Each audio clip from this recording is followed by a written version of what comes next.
Stand Up Diaries with Michelle Christine. Hello and welcome to Stand Up Diaries.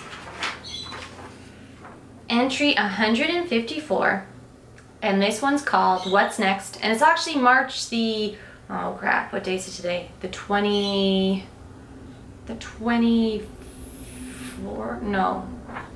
What day in March? Okay, one second, let's see. It's March the 23rd, of course.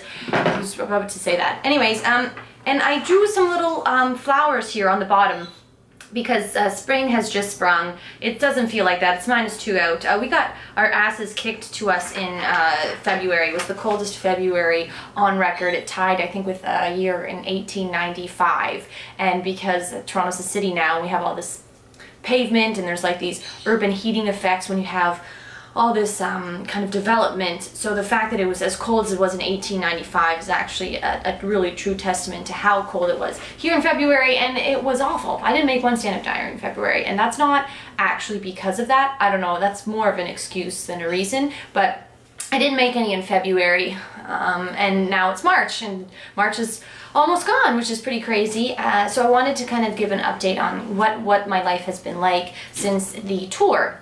Was last diary I did, I was in Kentville, Nova Scotia, and from then we actually drove all the way from, we got up at probably like 6 o'clock in the morning and drove all the way from Kentville to Montreal. And we did a show there, and then did our finale show in Toronto, which went really well on January the 22nd. From January 23rd to 30th, Dean and I went to Colorado to go snowboarding, and it was a ton of fun. We did 4 days. We did 3 at Steamboat Springs and 1 at Vail. And it had snowed a lot in December. January didn't snow as much, but there was still a lot of residual snow, and it was kind of nice to actually have days like 0, 1 degree. We did one at 7 degrees, and it was nice, like almost like spring-like snowboarding. Pot's legal there, so we smoked a bit of pot. I'm not ashamed to say it, and it was kind of cool seeing coupons in books, like in a coupon book being like 2 pre-rolled joints, $20, which I thought was really interesting just to see, in like next to like a fine dining coupon. So I think that's really cool, and a lot of that money is now being taken out of the cartels and the illegal drug trade and put into like schools and infrastructure. So I think overall it's a good thing for Colorado, and they've also legalized it in Alaska, and I'm sure, you know, at some point, you know, in 20 years from now, this will be funny because it would have been legalized in Canada too. But the crazy shit people get up to when they're wasted is so unbelievably not what you get up to when you smoke weed. I'm not saying that it's good for your brain. I'm just saying that if things like alcohol and cigarettes are legal, something like pot, where you just kind of smoke it, play a few video games, and happily go to sleep after maybe having a chocolate bar, I'm not really seeing why it needs to be illegal, and it can't be something that's part of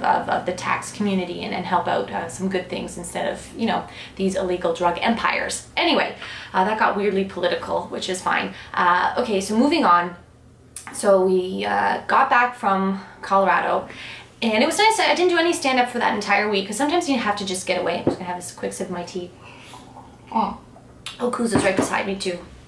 Oh my god, it's my little puppy. Look at how big he is. Look how cute he is. He's so cute. He's going to be with us on April 1st. It will be his year anniversary with us, because we got him on April 1st. My sister actually thought it was a, what's the term? An April Fool's joke that we got a dog. But no, not a joke. Here he is. He's almost been with us a year. And Dean's birthday is on Friday, and I'm gonna take him to something special. It's a secret, so I can't reveal it now, but I'm really looking forward to it because his birthday is this Friday, and there's something that's happening this particular Friday that I'm taking him to, again, as a surprise. Okay, so what did I just talked about, oh yeah, so sometimes you need to get away from stand-up just to, I don't know, think of new jokes just as a vacation. Like if you're doing something every day, all day, weekends, there's no really downtime. Like everyone at work, like that works 9 to 5, has these vacations that they take where they get away from work. So you have to do the same thing with stand-up from time to time, I think. Or not everybody, but I felt like I needed to. Recharge the battery. I'd been away from Dean for so long, so that was fun.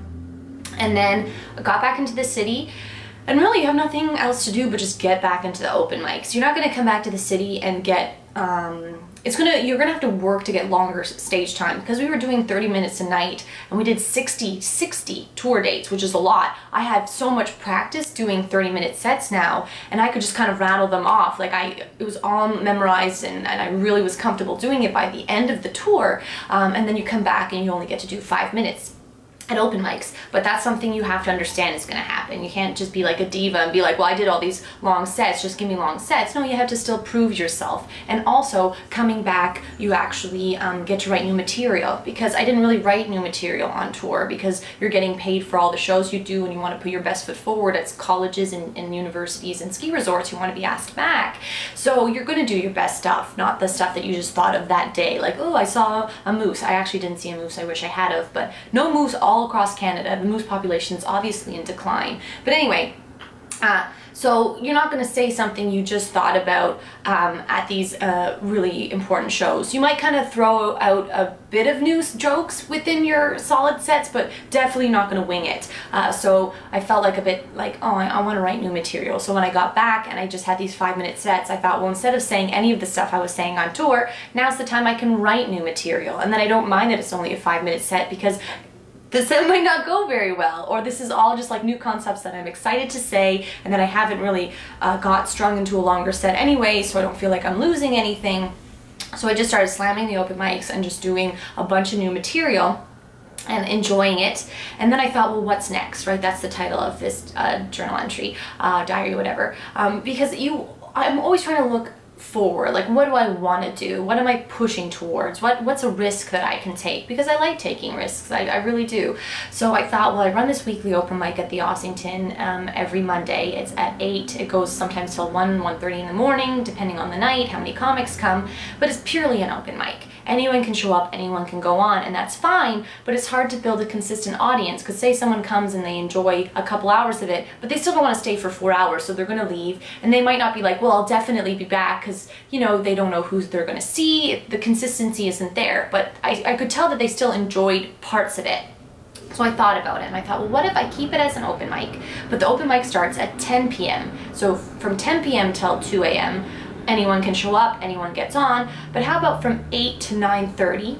Why don't we do a booked show? So change the format a little bit, and instead of having it be whoever, like who knows, how about I choose some people in the community that I really enjoy and have them do 10-minute sets. And 10-minute sets aren't as common, so that's always fun too. And I know that there's so many people in Toronto that can totally kill 10 minutes. So I thought, okay, 6 comics, 10 minutes. And then I thought, well, there's some newcomers that are still really good that I see at the open mic, and how about I have 1 newcomer spot sandwiched in the middle, so 3 established comics, 10 minutes, 1 newcomer spot, 5 minutes, and then 3 established comics, 10 minutes to close out the show. And I thought that that would be fun, and it'd be kind of nice to give a new person an opportunity to have an audience to perform in front of, which is something you don't often have when you're first starting out in comedy. So that's what I started to do, and I decided to call the show, and this was because of my sister, The Wizard of Ossington, which is really cool. So I'll show you the poster I got made.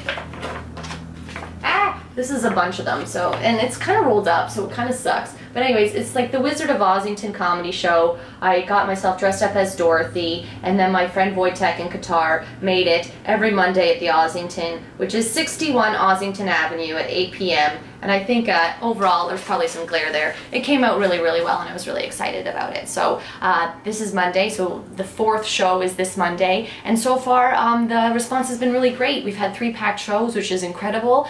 Some of the people that came to some of the previous Ossington shows, I just messaged on Facebook and said, hey, I'm trying out this new format. Do you want to come? And they come, and they have a great time. And yeah, it's just really important to me to hopefully try to run a room that comics really look forward to doing every Monday. And so far, so good.